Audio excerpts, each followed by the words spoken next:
আমাদের গুনার পরিমাণ প্রতিদিন বেড়ে যাচ্ছে। আর আমাদের কাঁটা তারের সীমানার থেকে, আমি যেটা নিয়মিত বলি, কাঁটা তারের চতুর্দিকে, আমাদের সীমান্তের চতুর্দিকে আমাদের উপরে শাস্তির পরিমাণ, আমাদের চতুর্পাশের মুসলমান আক্রান্ত। আমরা কিন্তু একদম রেড অ্যালার্ট। আল্লাহ যেন আমাদের চতুর্দিকে সাইরেন বাজাইতেছে, সাইরেন বাজাইতেছে, সাইরেন বাজাইতেছে। আমরা একবার শুনলাম রোহিঙ্গার মুসলমান নির্যাতিত, আমাদের প্রতিবেশী। আমরা আরেকবার শুনলাম কাশ্মীরের মুসলমান নির্যাতিত, আমাদের প্রতিবেশী। আমরা আরেকবার শুনলাম আসামের মুসলমান সিলেটের সাথে সেখানে নির্যাতিত, 19 লক্ষ মুসলমানের নিরাপত্তা নাই, আমাদের প্রতিবেশী। আমরা শুনলাম কলিকাতার মধ্যে মুসলিম দাঙ্গা, আমাদের প্রতিবেশী।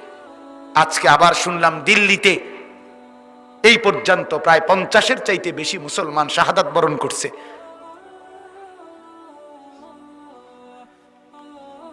মুসলমানের পবিত্র মসজিদের মধ্যে হিন্দুদের পতাকা।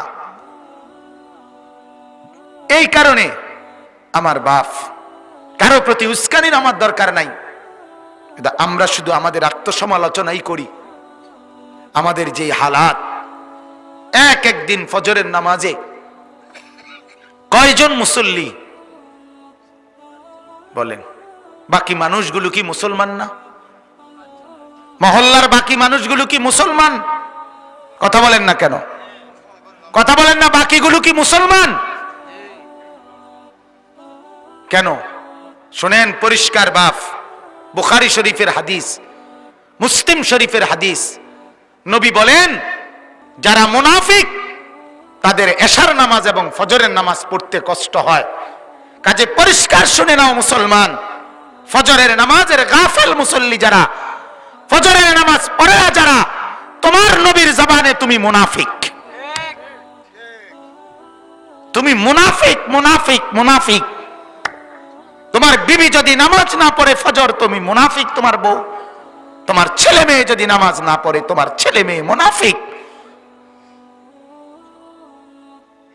যার কাছে সুপারিশের জন্য যাবা তিনি বলছে, যার কাছ থেকে হাউজে কাউসারের পানি দিয়া পানি খাইতে যাবা তিনি বলছে তোমারে মুনাফিক।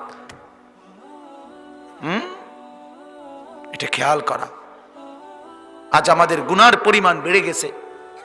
হাজারো লাখো মুসলমানের ফজরের নামাজে উঠার মতো শক্তি নাই। কেন এমন হলো?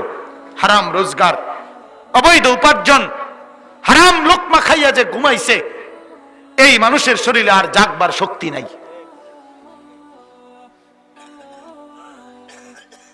অথচ মুনাফিক সে। আল্লাহর রাসূল তাকে মুনাফিক বলছে। নবীজির সাহাবী হযরতে আব্দুল্লাহ ইবনে মাসউদ বলেন, রাসূলের জামানায় আমরা মুমিন আর মুনাফিককে চিনতাম ফজরের মুসল্লি দেখে, ফজরের নামাজের মুসল্লি দেখে চিনতাম। আল্লাহর নবীর জামানায় নবীজি সাল্লাল্লাহু আলাইহি সাল্লাম এই উম্মতকে সর্বশেষ সোমবার, নবীজি ইন্তেকাল করছেন রবিউল আউয়ালের সোমবারে, জানেননি এটা? সোমবারে এই ইন্তেকালের দিন আল্লাহর নবী শেষ নবী তার উম্মতকে, সাহাবীদেরকে ফজরের নামাজে মসজিদে ভরা মুসল্লি দেখে চোখের পানি ফেলে কেঁদে আল্লাহর কাছে হাত তুলে বলছিলেন, আল্লাহ, আমার আর কোনো আফসোস নাই, আমি আমার উম্মতকে ফজরে মসজিদ ভরা মুসল্লি দেখে গেলাম, এবার আমি তোমার কাছেই চলে যেতে চাই। জোহরের নামাজের আগে আগে ওই দিন আল্লাহর নবী ইন্তেকাল করেছে।